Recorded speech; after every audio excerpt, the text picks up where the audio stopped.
There we go. Okay. Sorry about that. We muted our presenter. Yeah, we accidentally muted Victoria. It's not helpful. All right, guys. Well, welcome to our webinar in our continuing series on career and self-improvement webinars. My name is Carrie Keller, and I'm the graduate assistant here in the William Patterson Alumni Office. Before I introduce our presenter, I'd like to go over how this webinar will work with you. First of all, you will be able to view the presentation on your computer screen. You will also be able to hear the presentation, hopefully now, through your computer's audio system. Please feel free to ask questions by typing them in. We will be monitoring your questions throughout the presentation and we'll stop occasionally to answer them. Any questions not answered in today's webinar will be addressed after it's completed, and all of you will receive the questions and answers after the webinar is done. We will also be recording this webinar, and it will be up on YouTube probably by the end of this week, so you can review it at your convenience at a later time. And now I'd like to introduce today's speaker. Victoria Nauta is the Associate Director for Employer Relations here at William Patterson University. She has 15 years of experience in higher education, career services, internships, and recruiting partnerships.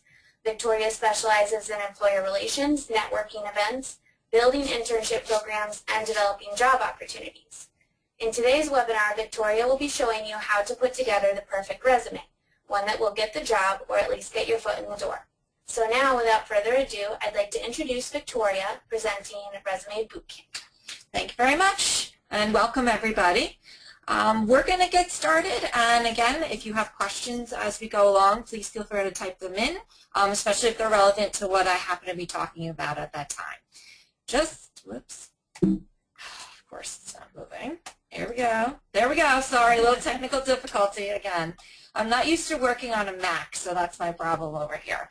Okay, so just to get started, I think we all probably know that you need a resume. It's an absolute essential part of the job process, and the objective of your resume is, of course, to get yourself an interview and to get yourself the foot in the door. Employers basically take a look at your resume for less than a minute. So you want to make sure that you give the best possible highlights of yourself, your achievements and your experiences, because you're only going to have approximately 30 seconds to catch the attention of an employer. So if I'm a recruiter, the first thing I'm going to take a look at is the top of your resume, because that's naturally where everyone's eyes are going to go. And your objective statement or your personal summary or the profile or any key words that you put at the top of the resume should really draw me in and make me want to continue reading further. It's the 30-second quick glance, and you have to make sure that it is catchy enough, highlights your skills, and tells me what you're going to bring to the company that's going to make me read further. Remember that your resume is not an autobiography, so it's not going to include everything that you've ever done. It should include the most relevant pieces for the job that you're applying for, and it should be in a succinct and clear manner. So just some basics. Your resume is a marketing tool. It's what's used to describe what you can offer the employer, and it's what's going to make the first impression. Employers have no idea who you are, what your skills are, what you've done, except for that one piece of paper. So you want to make sure that it is the best representation of who you are, and it tells them how you can contribute to their organization. If your resume is just a blanket statement of every job you've ever had, and let's say going back all the way to when you were a paper boy or if you worked in the movie theater, it's not really going to tell me, the employer, what skills you're going to bring to my company that's going to help me be successful. You want to focus on the things that you have that are going to be a value add to the company. Write your resume with one purpose in mind, and that's to get an interview. Because once you've got the interview, at that point you can sell yourself and you can talk about any experiences that you've had to date, but you want to make sure you catch the attention in order to get that foot in the door. Okay, so we talked about targeting your resume, and that really means researching the industry that you are within or that you want to be in and the job title of the position. So that means taking a look specifically at the job posting either on the company website, if it's on one of the sites like Indeed or even through WP Job Connect here, and take a look, research the industry that the company is a part of, and the job title. And of course, look at the description because there are keywords in there that are going to help you write the job descriptions that are going to go on your resume. You want to make sure you're using the terminology of the field that you're applying to because, again, it's all about the best fit, and you need to know the buzzwords that are part of your specific industry. Otherwise, an employer will pass over and just know that you really don't know what's happening in the current field right now. You want to include skills that are part of the job title and part of the job description. So if they are looking for somebody who has, let's say, writing and analytical research, you want to make sure that your job descriptions match those skills.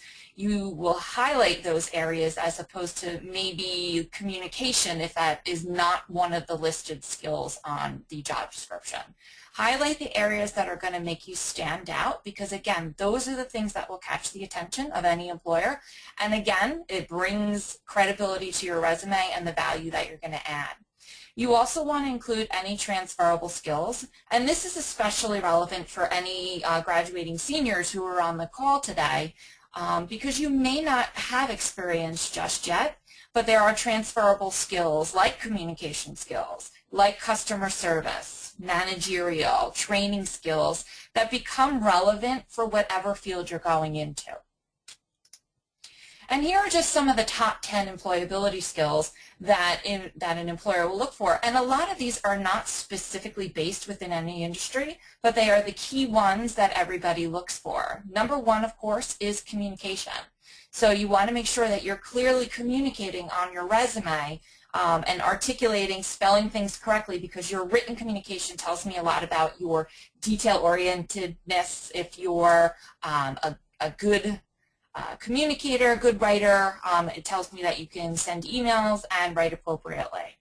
Computer and technical literacy is also important. Everybody probably knows how to use Microsoft Word, Microsoft Excel, and PowerPoint. If you know things beyond that and it's specific to your industry, you definitely want to list that on there. Interpersonal skills, adaptability, research, these are all key things. Being a team player, you hear that a lot, and it's one of the questions that you do get asked in a lot of interviews. Show your self-confidence, problem solving, your strong work ethic, and your time management. These are the top skills, and if you can show some of those in your resume, you'll become very, very attractive to an employer. Do we have any questions so far? We're good for now. Okay, excellent. So moving on, how to begin your resume. So you want to think about how to best sell your skills and your experience to an employer. You may start off with a blank slate and go back and just write down everything that you've done to date, thinking about all of the jobs that you've had, the most recent experiences, and things that will make you very employable. So you want to brainstorm. Graduating seniors, this one's particularly for you. Because you may not have relevant work experience yet, you want to think about what internships that you possibly have done. Have you done one? Have you done two? Those are great to put on your resume. If you have related work experience, those are the things that you'll focus and put towards the top of your resume. Think about some industry-specific skills that you might have. Jot those down. And if there's any special skills that will make you stand out. So if you know SPSS, that's a great special skill. You'll want to put that on there. Maybe you've trained groups of individuals through classes. That's a great special skill. Put that on there. Anything that will make you stand out, you're not going to label the section special skills, but you're going to include it within the job descriptions that you write. Think about some of the class projects that you might have done, if it's relevant, again, graduating seniors. Those alumni who've been out for 10, 15 years, probably not going to focus on class projects, but maybe some of the projects that you've done within your current job or maybe a previous experience. If you have volunteer work, think about that. You'll want to put that on your resume. And again, any transferable skills that you've learned in your unrelated work experience that would be very relevant or important to highlight on the resume. So reflect on that experience, knowing all the skills, knowing all the things we just talked about. You want to make a list of all of these items that you can begin to put together to make that resume. Your education is, of course, going to go on there, William Patterson University. And if you have a GPA over 3.0, that's something that you're going to want to include. Think about any activities, leadership positions. If you've been involved with athletics, fraternities, or sororities, those things will also go on there.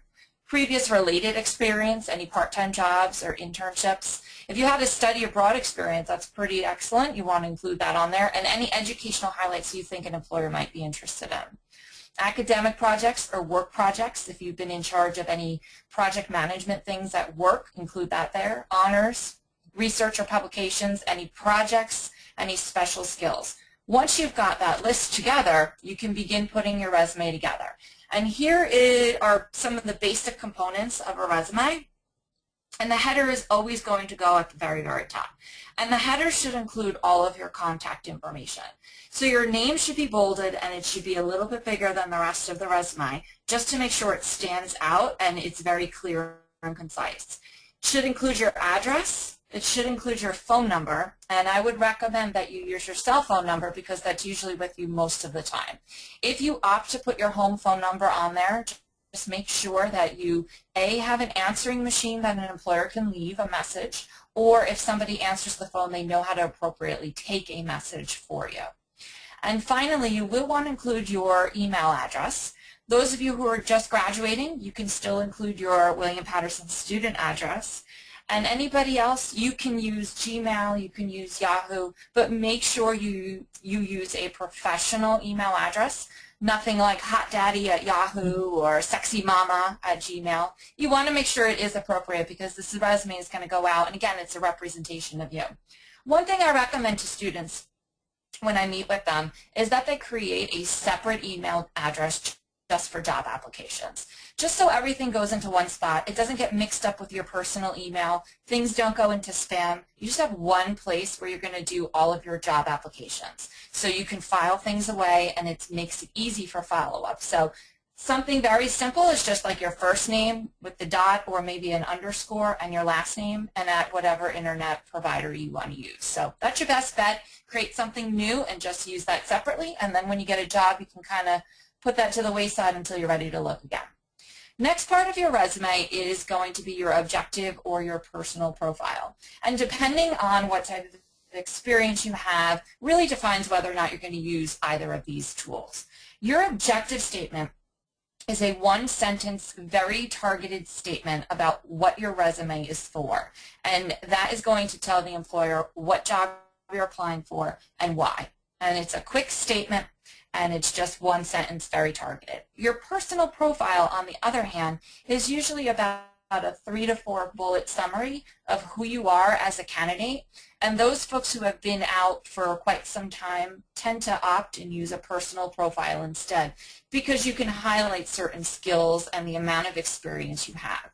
Just as an example, if you've been in sales for 10 years, you can put seasoned professional with 10 years of sales experience. The next bullet could say something like successfully increased sales by 20% over the last calendar year. And then you can add additional bullet points in that just to kind of give a high-level overview of who you are. And those are the things that catch the attention of an employer. So that objective statement or personal profile is really what will make or break whether or not I, as the employer, will continue reading on. So make sure those things stand out appropriately. Next section could be your skills or a summary of qualifications, and this is where you're going to put your computer experience, any of the programs that you know how to use, anything relevant to your field of study or your industry that you're specifically in. It's also the area to put any foreign languages that you are bilingual in. There are some people who will say, I know how to communicate, but I really can't read it very well. If you are someone who feels comfortable having a conversation in another language and could carry that conversation on without difficulty, you can put under that skills section conversational in Spanish, conversational in whatever language it is. But you don't want to put bilingual there, because then that's the assumption of the employer is that you're able to read, speak, and write it fluently. So just be clear when you are talking about foreign languages. Next section will be your education section, and you're going to include your most recent first, which if it's William Patterson University, that's what you will list first, along with your degree information and your graduation date. Again, if your GPA is over a 3.0, you will include that in there. If you have an associate degree from a community college, you no longer need to include that information on there because you've received your terminal degree. So you can leave that off of the resume, and that gives you a little more space to play with. Anything high school related, completely leave off. It is not relevant anymore, and you don't need high school information. Next section would be related experience or work experience, where you will list your approximately 3 to 4 most recent jobs. If you've been in a job for a very long time, however, you may focus on just that one and then bullet point some of the other ones that you've been in. But you really want to include what you've done and what you've been successful at under those job descriptions. If you have a portfolio and a portfolio link, you could include that in there. And relevant for graduating seniors, any coursework or academic projects that you want to highlight on there. Activities and volunteer work will go on, honors and awards, and then the rest of these study abroad, research, publications, anything, again, that you feel is relevant. And know that the components here can go in any order that you would like. If you feel that your education is the most important thing, you're going to put that up towards the top. But if your relevant experience or your internship experience makes more sense, you'll just move that up. Your resume is completely up to you. It's your own style, and how you put it together is completely up to you.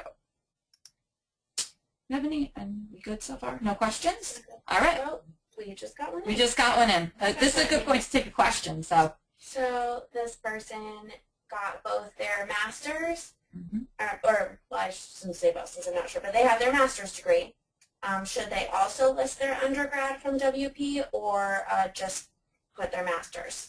Both should be listed on your resume. So once you receive your first terminal degree, which is considered the bachelor, you always keep that on, and then you'll list the master's degree above it. So it'll read master's, and if it's from William Patterson, you'll put that first, and then you'll put your bachelor degree second.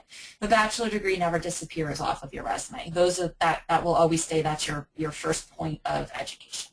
And we have the loaded question, of course. How long should your resume be, especially if you are fresh out of college? Your resume should really stick to one page, especially if you're just graduating from school. So if you are going on to 2 pages, there are certain things that we could take a look at and remove, and sometimes it's a case-by-case basis where we'll take a look and say, all right, this is really not relevant. But start with some of the basic things like your high school information, and any coursework. That stuff can come off, and that should get you back down to 1 page. For the more seasoned professional, and in some fields like education, you will be on 2 pages. Nurses tend to be on 2 pages because you want to have a lot of your experience on there, and most employers are interested in the varied experiences that you've had.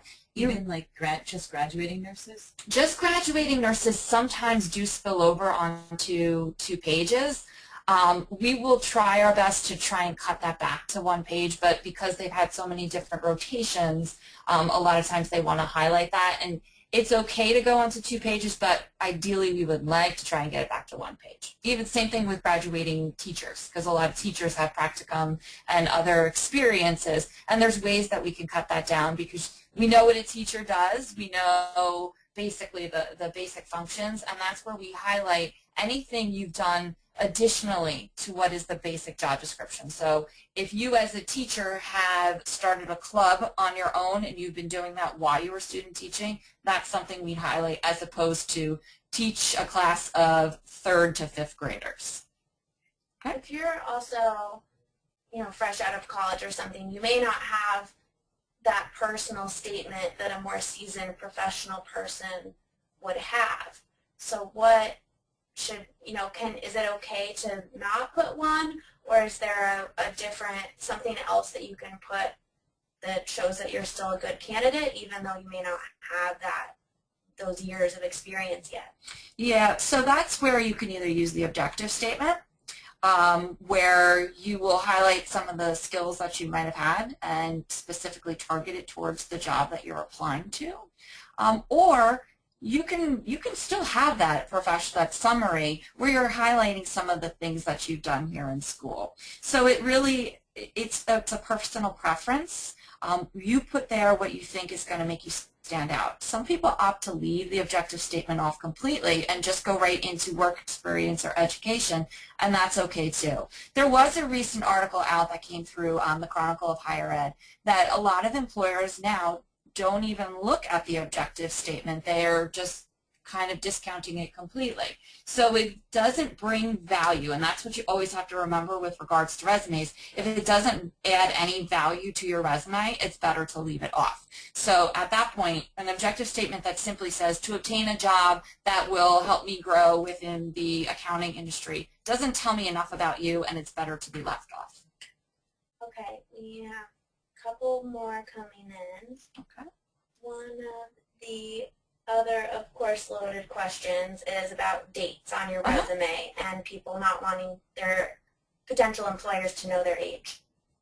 Okay, we're talking about dates of degree is what I'm going to guess, and employment. There are folks, I mean, once you graduated there, you can leave the date off if you'd like. At some point, you'll probably have to fill out an application or a background check or something. A lot of people are a little leery about not being called in for an interview because maybe they're older or maybe they're too young. So it can actually work both ways. So having a graduation date of 2015 versus, let's say, 1990 or 1989 could go either way. Your best bet, I always say include it, because for the young professional, you're green. You don't have that experience yet. You have the ability to have an employer mold you and really teach you everything that you need to know about that position.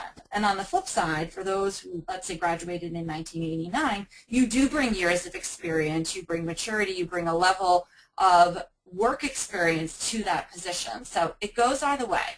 If you are uncomfortable putting it on there, it is okay to leave it off. The only thing you can't do is leave off dates of your actual job experiences, because employers want to see that you are consistently working.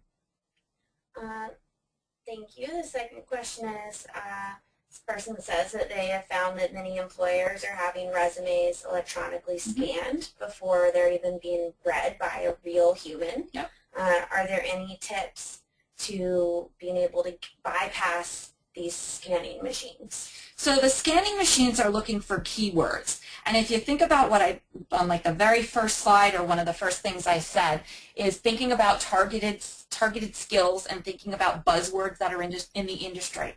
If you've done your homework and you've done your due diligence and you looked at the job description and you picked out those keywords, those are the keywords that those scanner machines are going to be picking up. So if it says we need somebody with 3 to 5 years of experience with SPSS or Microsoft Word, you know that the scanner machine is going to pick out those particular skills. Make sure it's part of your resume, and that means that you've targeted the resume specifically to the employer's needs. That's actually the last bullet right here about showing off your accomplishments. Your resume should be targeted to address those needs, because if they're scanning for somebody who knows how to do research or do social media networking or blogging, those words have to be in your accomplishments and your job descriptions. You want to use action verbs to make sure that you're creating concise phrases to describe these experiences and that you're demonstrating all of those relevant skills throughout your resume. Should your resume be in bullet points of, one line in length, or paragraphs? This is a good segue, because the next screen, actually, I just clicked to the next screen. And here is really, this is a good example of how you can start setting up your resume. The example number 3 is really the way that you would want to set the resume up, where you have bullets and they're short phrases of what you've done. The first 2 are just giving you examples of how you say it. So this is all saying the same thing, but the third example really gives you the best way to set everything up. So you'll see in example number 1, it doesn't really give a whole lot of information. It just tells me where you worked and when you worked there. But example 2 goes a little further and tells me that you were in sales and you were responsible for working with customers. Example 3 is set up appropriately, where you have the name of the company, the city, the state, your dates, sales. I would probably change sales to sales representative or salesperson, or something that gives me what your job title was. But then you talk about your specific duties. Maintained company customer service standards, resolved customer complaints, mediated conflicts. This is a great way to set it up, and it also is telling me specifically what you've done and how you've done it. Good to go. All right, so just talking about the resume in general, and then I'll answer some more questions after that. But there's several different things you want to do when looking at your resume. And first, you want to be a detective, and you want to make sure that you're looking at any mistakes that might be on your resume. So search for those mistakes, use spell check, and make sure you're reading everything over for any grammar mistakes that you've had.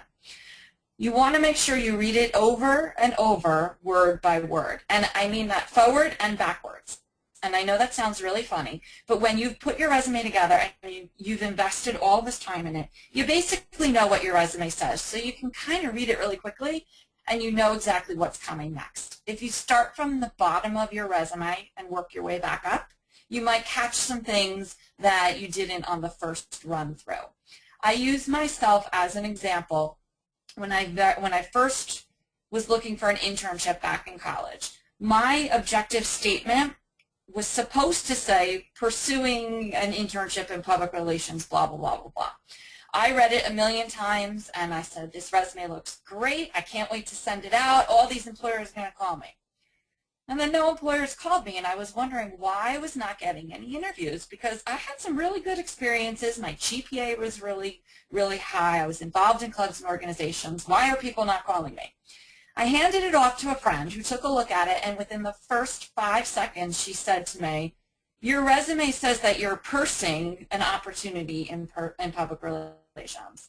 The word pursuing was spelled incorrectly, and because spell check didn't catch it, I didn't catch it, and I didn't read it thoroughly enough to see that I had made a pretty terrible mistake at the very top of my resume. Once it was fixed, everything was okay, but you want to make sure you don't make silly errors like that.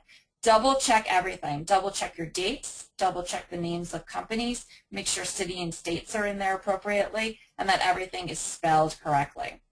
Don't make assumptions that spell check is going to catch everything, because it doesn't. Don't switch your tenses, your verb tenses, unless there's a reason to. If your job is in the past, all of your verbs should be in the past. Any of your current jobs, they should be in the present. The only time you will switch tenses within a job description is if you completed a project in your current job that's no longer going on, but it's something you want to highlight. Don't guess your dates, and don't guess the names of places, because those are all things that we can fact check as employers, and if something doesn't line up correctly, that's immediate grounds for firing if you've already gotten the job. So make sure you're not lying anywhere on your resume. After you've done that, you want to make sure you're an editor and you're using your words wisely. So you want to make sure your language is sparse, that you're not going on and on and on. Less is always more when it comes to a resume. Don't be wordy, and don't repeat things over and over again. So if you've had multiple customer service experiences, you don't want to have the same bullet point under all of your job experiences. Make sure that you're telling me something that you did that's an accomplishment within all of those job descriptions, as opposed to the same customer service statement over and over again. Avoid any flowery language. So telling me that you are confident, detail-oriented, and you communicate well doesn't tell me a whole lot. It's flowery language, and it's a filler for your resume. You want to tell me something that is concrete and shows me how you're a good communicator, as opposed to telling me you are. And don't state the obvious. One thing that a lot of graduating seniors tend to do is they put anticipated graduation date. We know you're going to graduate. We know it's coming up. When May 2015 rolls around, it's not anticipated. You are graduating, so you do not need that information. And the same thing goes for being a member of an organization or a fraternity or sorority. You don't need to put member of. You just put the actual sorority and any leadership experiences or leadership jobs that you've held within it. Next, you want to be a designer, and you want to make sure that your resume looks uniform and that it is overall appealing to the eye of the person who's reading it. Keep it simple and keep a uniform format. So if your headings are all on there, they should all be bold throughout, and use a consistent format throughout the resume to make sure everything is looking the same. If you capitalize all of your headings, you want to make sure they're all capitalized throughout. Just be consistent about it. And use a consistent format for dates. If you put them all on the right-hand side, keep them all on the right-hand side. You don't want to have in your employment section, dates on the right-hand side, and then when you move to education, it then goes to the left. Keep everything the same. Use bullets because it makes it nice and clean and simple, and be selective when you use your bolding, when you use italics and underlining. Don't try to jazz it up by using too much. You want to make sure you are highlighting the important pieces of your resume. You don't want to confuse the reader. Think of it this way. When you're trying to figure out what you should bold or what you should highlight, it's always the most important thing, and it's what's going to tell an employer about you. I see the error come a lot with education. People bold or highlight William Patterson University. That's not the most important thing. I, as an employer, that's great you went to William Patterson, but it's not the most important thing. I care about what degree you have and what major you were. So think about it in those terms. Bolding your degree information, your major information. Any of your companies, company name is not so important. Doesn't really matter where you worked, it's what you did. So highlight your job titles. Those are the important things. When you use too much bolding or too much italicizing, nothing really stands out on the resume, and I, as the reader, can't really draw my eye anywhere. So highlight the important things, have those stand out, and that is where I will be drawn to. Use a good printer. I say that because when you're going to an actual interview, you want to make sure everything, the ink is great, everything looks good. Majority of the time, you are not going to be printing out your resume. You will have it electronically, so just make sure that it looks pleasing on the screen. Next, you want to be a writer and present your information logically. So you want to write like a journalist. Use a similar pattern of words within all of your subheadings. So start all of your bullet points off with active verbs, like presented or mediated or improved. You don't want to use anything such as responsible for or duties included. Always start with active verbs and present everything in a logical manner. You don't want to jump all over the place. Use reverse chronological order and put your most recent experiences first. Even if something seems more important than your current job, you always list the current job first. You could potentially break it off into different sections, again, of relevant experience versus other experience, but always keep things in the right order so we can take a look at your resume and see the progression of where you've gone from where you are now back to where you are. Make sure the design looks good and you don't confuse your patterns of words. You could see here, wrote service orders, 5 Employee of the Month awards, was able to understand financial documents. It doesn't flow. You want to make sure you start everything off with that verb. So if you were awarded 5 Employee of the Month things, that's how you would start that off. And most importantly, avoid the first person. We should not see I, me, or my anywhere in your resume. Your resume is solely about you, and we know that. So take all of those I, me, and my personal pronouns out. What happens if you put responsibilities included? Will that definitely negate your resume? It's not going to negate your resume, but you know, I've seen so many like that. We see a ton like that. I mean, we always see responsibilities included or duties included. That tells me I'm about to read a laundry list of what your job duties are. I'm not about to read what your successes or accomplishments are. So that's the difference. You want to make sure that's the stuff that's standing out. I may not discount when you put responsibilities included, but it's not going to wow me, and I want you to wow me. So try avoiding putting that in there and thinking of it in terms of what makes you special, because everybody as a teacher writes lesson plans, right? If you are a nurse, you do your daily rounds. If you're an accountant, you balance the ledger. There's certain things that are pretty much routine parts of every job. Talk to me about what makes you stand out and what you've done that is above and beyond that job description. So if you're a nurse and you developed your own program or small group for patients outside of your normal job duties, that's something you'll highlight on your resume. Or if you're a teacher, I know I mentioned this before, you started a club and got 20 students to join. That tells me you have initiative, you're a self-starter, you like to go above and beyond, and you hold accountability for yourself. So those are the things to highlight as opposed to just a list of your duties. It's funny that my next slide says be an accountant. I just referenced accountant.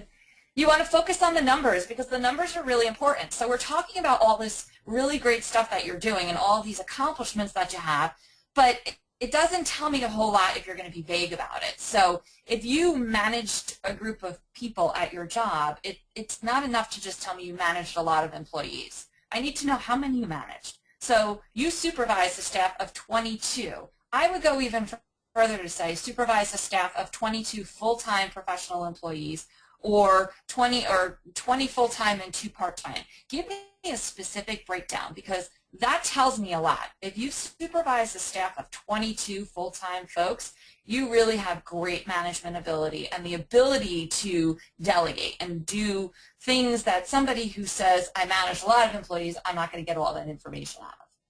Especially in sales, or if you have any type of contests or things where you're generating money and you exceed your goal, tell me how much you generated.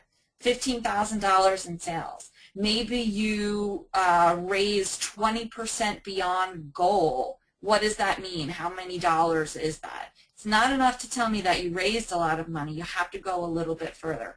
Quantify information wherever possible. So reread those bullet points that you put together, and if there's a number that you can put in there, you always want to include it because the more specific you are, the better off you're going to be showing me what your achievements and successes have been.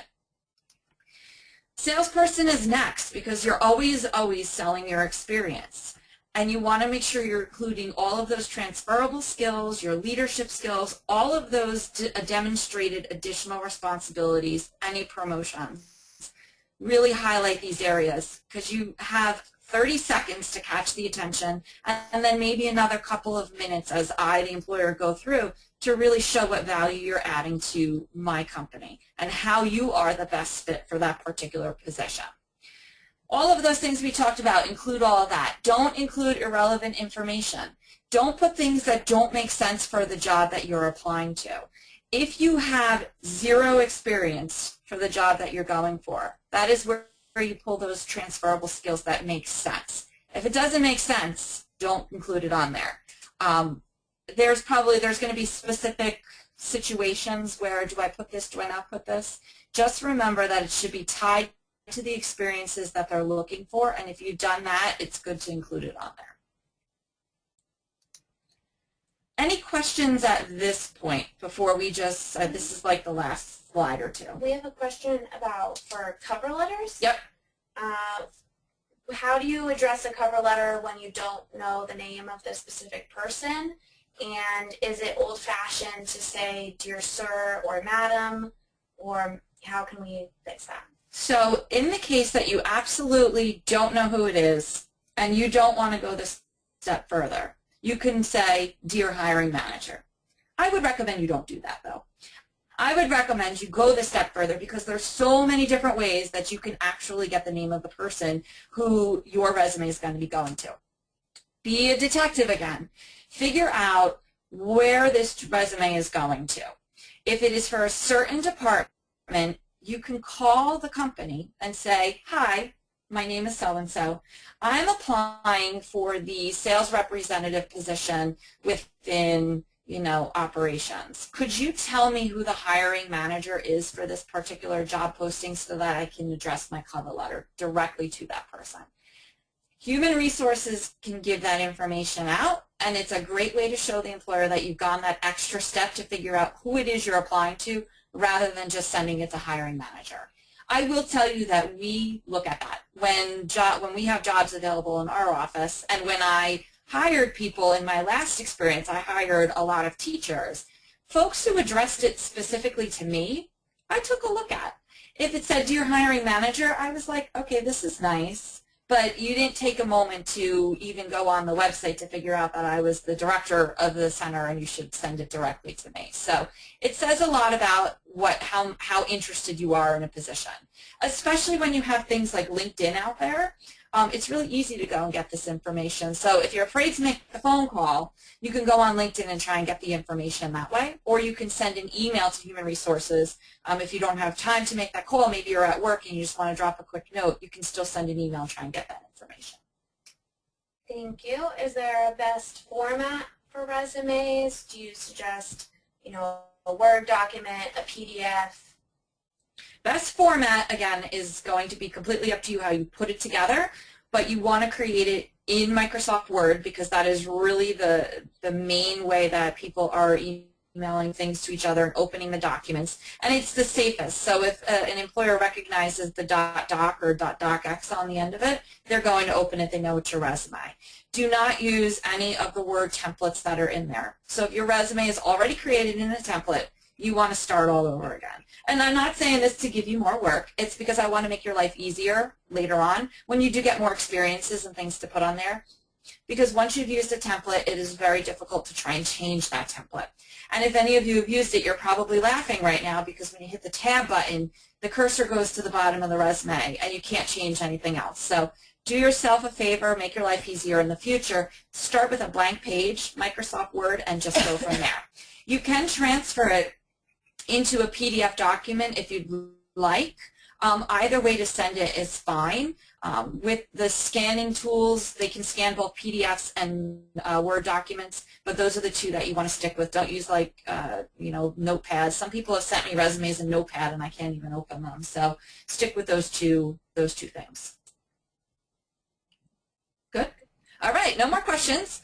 So I think this is one of my last two slides, but this is kind of just a wrap-up for you in order to help you get on top of the competition. So once you've got that resume together, there's so many more things that you want to do. You want to talk to people about your experiences and have informational interviews. So it's not just enough to write that resume. You want to go a step further and talk to people. Have those informational interviews because you never know where that can lead to. Getting a job is really about who you know. So if you have these conversations with folks, they may say to you, hey, why don't you pass your resume along so that way I can hold on to it in case an opportunity comes up. Remember that 80% of jobs are part of the hidden job market and they're not even listed on any websites. So majority of the positions that you potentially will have in the future, you can't even find anywhere. LinkedIn, on our job site, it's all through people and through referrals. So you want to make sure you're talking to people, especially in your industry, so they take your resume and they keep it for the future. Have people read that resume over every time you update it. So if you change things on it, make sure somebody takes a look at it. It's always going to be a work in progress, and it's always going to change. It should never stay static. And sometimes your resume will change from application to application. When you make those changes, have somebody just do a quick peek over it. Our office, Career Development Center, is there, and we'll be able to take a look at your resume. You can just upload it into our system, and somebody will take a look at it for you if you are not able to come in for an appointment. Go the next step and join professional associations. So people who are graduating, think about some of the associations that make sense for your field and join them. Join young professional organizations because you're going to meet other young professionals who are in your field, outside of your field, that can help you connect with folks that are in jobs or things that you want to go into. Most importantly, if you haven't done it yet, create LinkedIn accounts. This is your online resume. This is where your online presence should be, and you want to make sure that it is the best representation of who you are. I could do an entire seminar on LinkedIn, but you really want to make sure the key things that are on your resume are also on your LinkedIn profile. You want to make sure that you have a professional picture, and there's only one picture that goes on LinkedIn, and it should be basically a headshot of just you. If you take a picture in a bar with one of your friends and you put that picture up, number one, I see that you're in a bar and that doesn't really show me any professionalism. Number two, there's two people in the picture. I have no idea which one is you. So I can't differentiate between this person and that person. And the same goes for those types of pictures. I've seen profile pictures where someone has clearly been cropped out because someone's face is right up against the box. You want to make sure you don't do stuff like that. If you have no professional picture, I recommend that you have a friend use their cell phone and stand against a blank wall and just take a picture of your head, so from the neck up, and use that as your profile picture. Make sure you're dressed appropriately. Make sure you don't have any large earrings or nose rings or things that would stand out. Just take a quick professional picture. And then your headline in your LinkedIn profile should tell me something about who you are to catch my attention. If you're a recent graduate, what type of job opportunity you're looking for. If you're a current professional, what field you're in.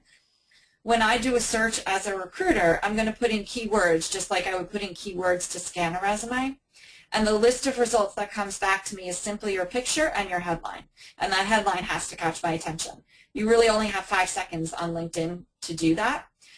And a lot of employers are going to the online resumes as opposed to the paper resumes to do all of their searches. You should make sure that you have all of your work experience in there, your education, but LinkedIn gives you the ability to put projects up there. If you put together PowerPoints, if you have academic projects, you can upload all of that in there, and I can see all of that before I even call you for an interview.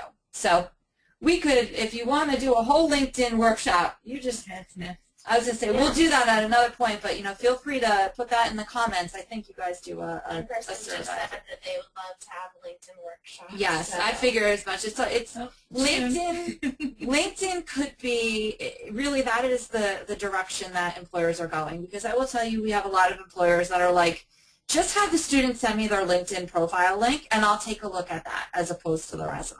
And that's a lot of industries are moving towards that. Some will never, I will tell you, education's never going to go there, nursing will never go there. But business, really, the trend is moving towards that. People look, if you're on LinkedIn, you know that people are looking at your profile because you get an email and it tells you who's been looking at your profile.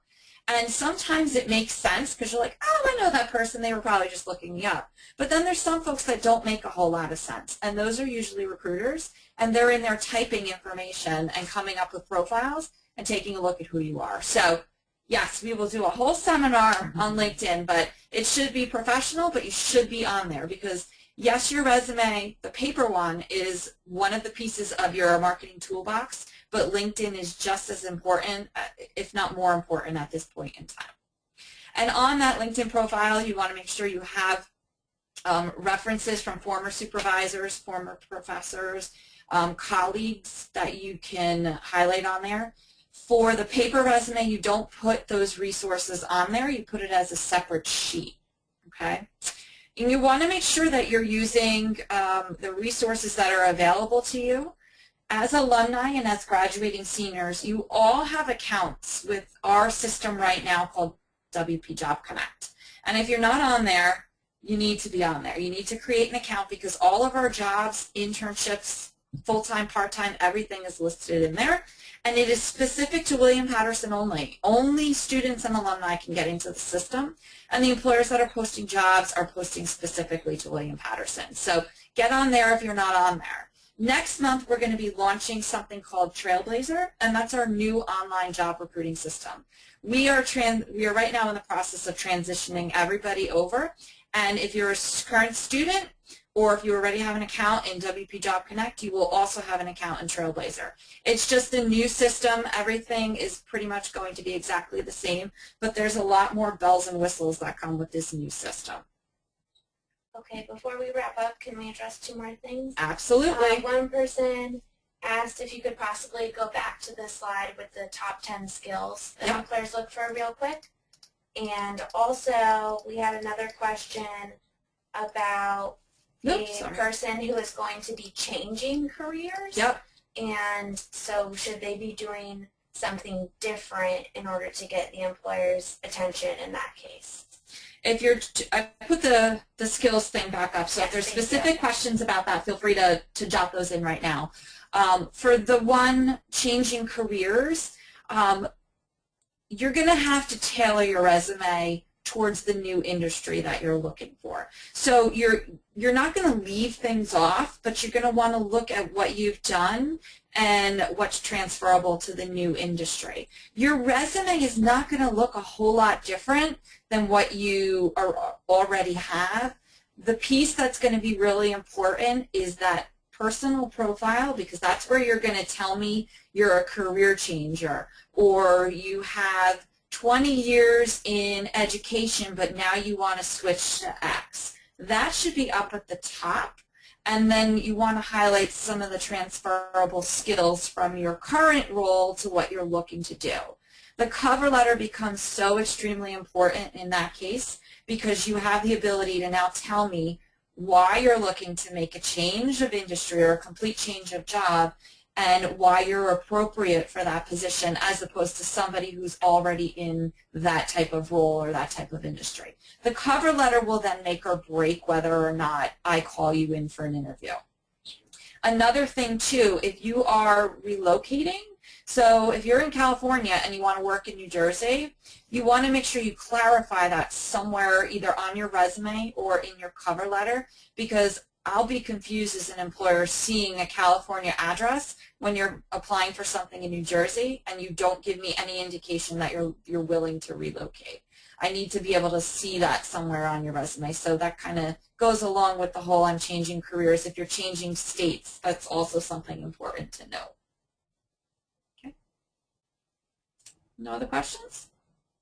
Okay. So I have that slide. I hope whoever needed the skills slide can see it because I'm going to flick to the end so that way you have my contact information. And don't forget, we'll also be posting this on YouTube, so you can always go back and review it. Absolutely. So I'm in the Career Development Center. We're over in the University Center Suite 301. If you're a graduating senior and you've never been to our office yet, you better get there before May 13th because you want to make sure you're registered with our office, you have an account, and we're helping you prepare for a successful job search. Our website is right there. Information about WP Job Connect is online, and we have a variety of resources to help you with your job search. And that is my specific contact information. That's my direct line and my email address. If after this webinar, I always do this, and I always get bombarded, And thank you. but I always welcome the opportunity for you who've been on this webinar to send me a copy of your resume, and I will critique it for you. It may take me a little bit to get back because I usually do get quite a few resumes after this, but just make a note that you attended the webinar, and if you have specific questions about your resume or things that I need to know or you want me to take a look at, note those in your email, and then I'll usually get back to you within a week or so is usually my turnaround time. It's a little slower now, so I might be much quicker, but I will happily take a look at your resume. And if you've been out a year, you can come for in-person services at the Career Development Center. After a year, we don't offer in-person counseling, but you can, again, send your resume for critiquing. You can send questions along to me, and you can attend any of the webinars that we do through Alumni Relations. We will get one for LinkedIn because I know it's an important one. And we'll take a look at resumes or answer any questions specifically through email. But I thank you for attending the webinar. Are there any questions that came in, or we are done?